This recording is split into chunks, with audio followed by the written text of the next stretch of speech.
Hi, everybody. Welcome to another episode of Story Time with Ms. B. We've got a good book for you today by Tony and Lauren Dungy. You Can Be a Friend, with illustrations by Mazellan. Here's a picture of the authors.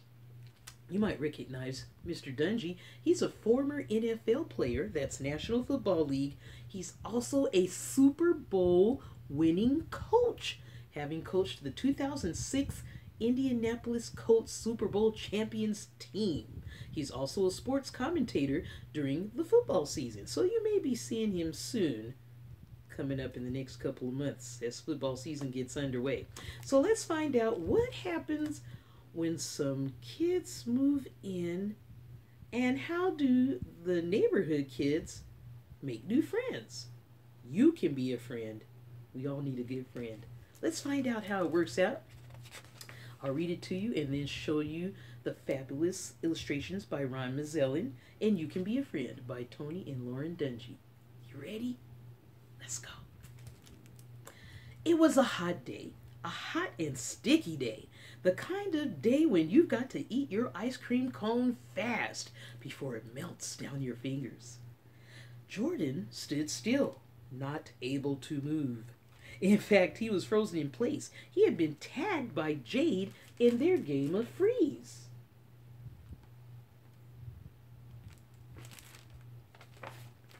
Justin ran and hid behind a tree across the street, trying to figure out how he could get past his speedy sister Jade without getting tagged so he could unfreeze his brother. "Car!" shouted Jade. All of the children took a time out as a car slowly drove toward them, finally turning into the driveway across the street. It was followed by a huge moving truck that blocked the whole cul-de-sac because it was too big to turn into the driveway.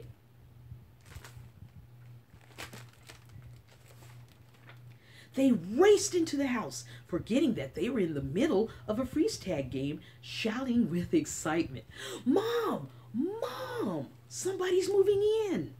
Mom paused and turned to face them. "Do you know who?" They shook their heads. Jade said, "None of us got a good look at them before their car went behind the house, behind the bushes." "I did," said Jordan, "and I saw a girl's face in the back window." "Really?" said Jade eagerly. "What did she look like? Was she my age?" "I couldn't really tell, Jade," Jordan said. "All I could see was brown hair." Jade was thrilled. She was usually the only girl around and wished there were at least one other girl nearby that she could have on her team. "Well," said Mom, "girls or boys, we're happy to have new neighbors. All that unpacking must be making them hungry. So let's bake cookies."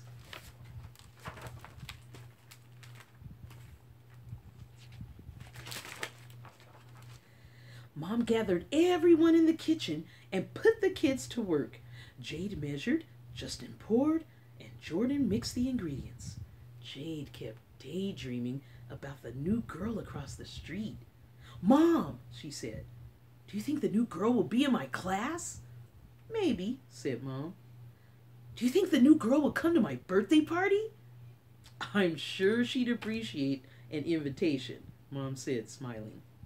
"I'd appreciate some cookies," said Jordan. "Can we try one?" asked Justin. "Because unpacking makes you hungry, but making cookies makes me hungry." Everyone laughed as Mom passed the cookies around, and they all took a bite.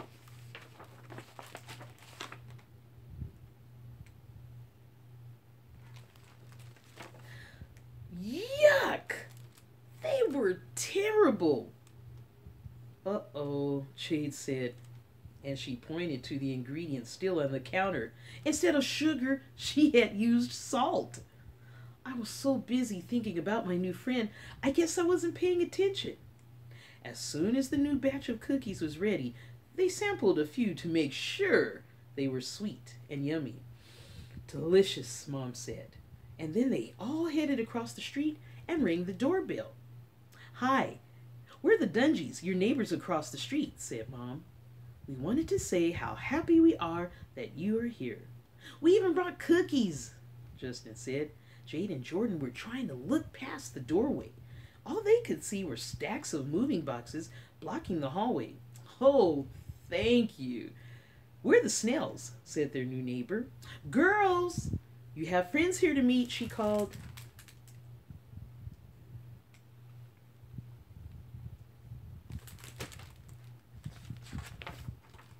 A girl came out into the porch. "Hi, I'm Elise," the girl said. "She's not the girl that I thought I saw through the car window," Jordan thought. Jade and Justin looked into the house. A second girl came into view, wheeling her wheelchair around the boxes. "Sorry, Mom, I was trying to find my bowling ball when you called me." She then turned toward the family. "Hi, I'm Hannah." "Welcome to the neighborhood, Hannah," the kids said. "Well," said Mom, "you let us know when you get settled in. We're looking forward to having you as neighbors."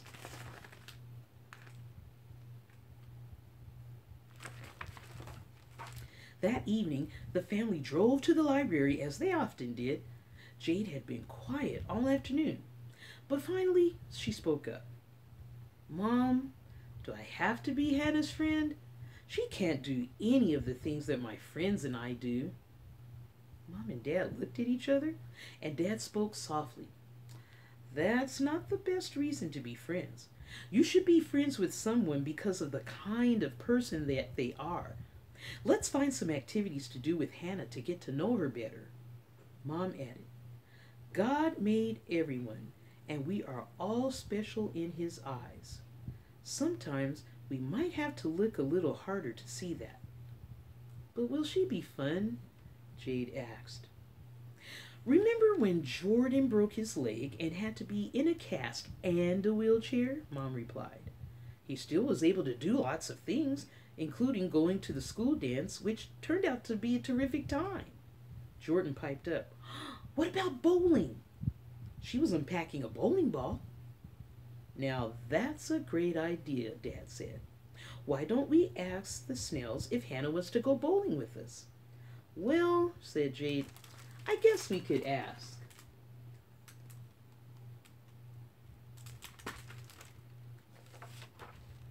Two days later, they were at the bowling alley. Mom looked over and saw Jade and Hannah sharing a lane, taking turns rolling the ball. Jade's ball went slowly down the lane, then down into the gutter. "This is boring," said Jade. "Jade, try it this time with your third and fourth fingers in the holes. That should let you roll it harder and straighter," said Hannah. Sure enough, Jade's next ball sped right down the middle. "Yay!" yelled Jade. "It worked!" Jade and Hannah spent the rest of the game laughing and practicing their aim at the pins. When they were done, Jade smiled at Hannah. "Now that was a blast," she said. Hannah smiled back. "Now that you can knock some down, next time I'll show you how to use the scoreboard." "I can't wait," said Jade.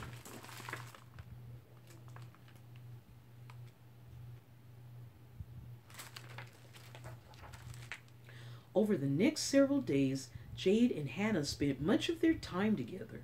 Jade was pleased to find out that Hannah was fun, really fun to be around. They played games, shared secrets, and giggled a lot. Jade was amazed at how much Hannah knew about animals, too. One day, Jordan snatched Jade's stuffed dinosaur and ran with it. "I have your dinosaur," he teased down from the hall. "Give it back," Jade yelled. "Jordan," said Hannah calmly, "that is a Tyrannosaurus Rex.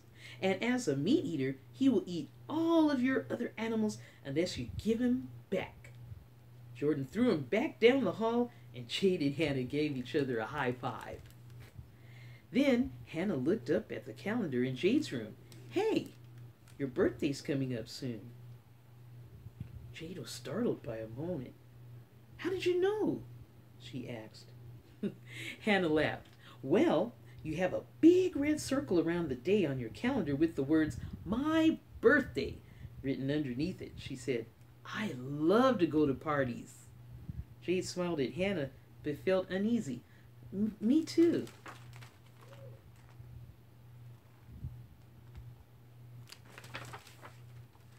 A few nights later, their older brother Eric heard Jade and Jordan arguing. Jordan saw him and called out to him, "Eric, can you answer a question for us?" "Sure. Sup, Jay?" Jade can't decide if she should invite Hannah to her birthday party next week. "Isn't Hannah the new girl across the street?" They nodded. Eric looked at Jade. "Haven't you been spending a lot of time with her lately?" "Yes," Jade said, "but I've been planning my birthday at the water park forever. And if I invite Hannah..."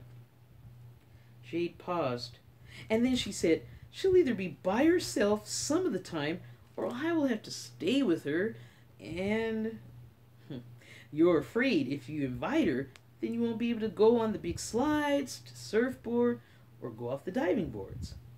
Eric knew Jade loved to do all of those things, but wouldn't want to leave anybody out. "You're really asking if it is more important to have fun at your party or to be with your friends," Eric said. "I can't answer that, Jade. Only you can." "I know. I've been thinking about it all week," Jade said. Eric paused and stared at his brother and sister, saying, "One more thing." They looked at him a bit worried. "You're being way too serious." Eric jumped on the bed and began tickling and wrestling his brother and sister.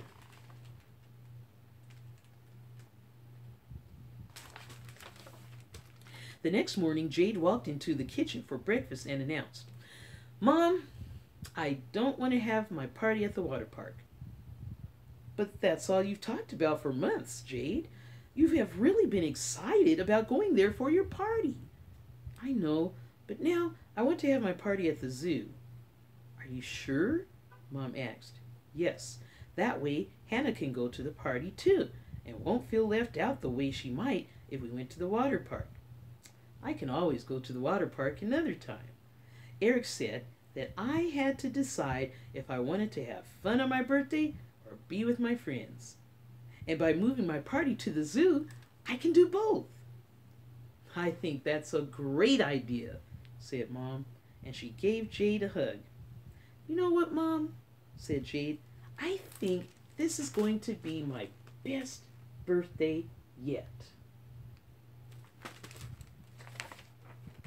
And it was. Hannah and Jade both thought so. Wasn't that a good story? Now, the authors, Lauren and Tony Dungy, have one more note at the end of the story for you, and this is what it says. They say, "One of the best lessons our parents taught us as children was to be friendly to everyone. That's something we've tried to pass on to our kids. Sometimes we see people and we don't think they'll be friendly or fun because of the way they look. We don't try to make friends with them because they're different. Jade almost made that mistake with Hannah because of her wheelchair. Jade's parents helped her get to know Hannah because that's what God wants us to do. He loves everyone, and He wants us to love everyone too. You can be a friend too. Lauren and Tony Dungy." And they signed it at the bottom. Wasn't that a good story about friendship and being a true friend? That's all we have time for today. As you can see, where did Ms. B get her book? From the library. Yes. So I hope that you have your library card by now. If you don't, please try to get one. I know it's still summertime. You got lots of things to do with your family and your friends. You want to have fun. You want to sleep in. You want to play video games, etc., etc., etc. But it's always good to keep reading during the summertime. A lot of kids forget things during the summertime because they're like, "Woo, no school, I'm free." But it's good to keep the mind engaged and keep the mind rolling in between your fun times and your swimming and your sleeping in, and put down the video game for just a moment just to read a book or even read a favorite magazine. So that's what Miss B is asking her busy bee readers to do. If you could do that, that would be fantastic. And a lot of our community libraries have summer reading programs where you can win exciting prizes. Yes. I know you're going to have fun at the library, and I know you're having fun during the summer. Listen, one of our next episodes will include more of reviewing letters, sounds, and vowel sounds, consonants, putting all these words together in letters so you can be good readers, okay? Okay, so we had a good response from our last review of short vowel sounds and long vowel sounds, and reviewing the alphabet and alphabet letter sounds. So we had a good review from that, so we're going to do some more, okay? That's all the time we have for today. Reading is an adventure. Reading is fun. Take care. See you next time. Read a book. It's in a book.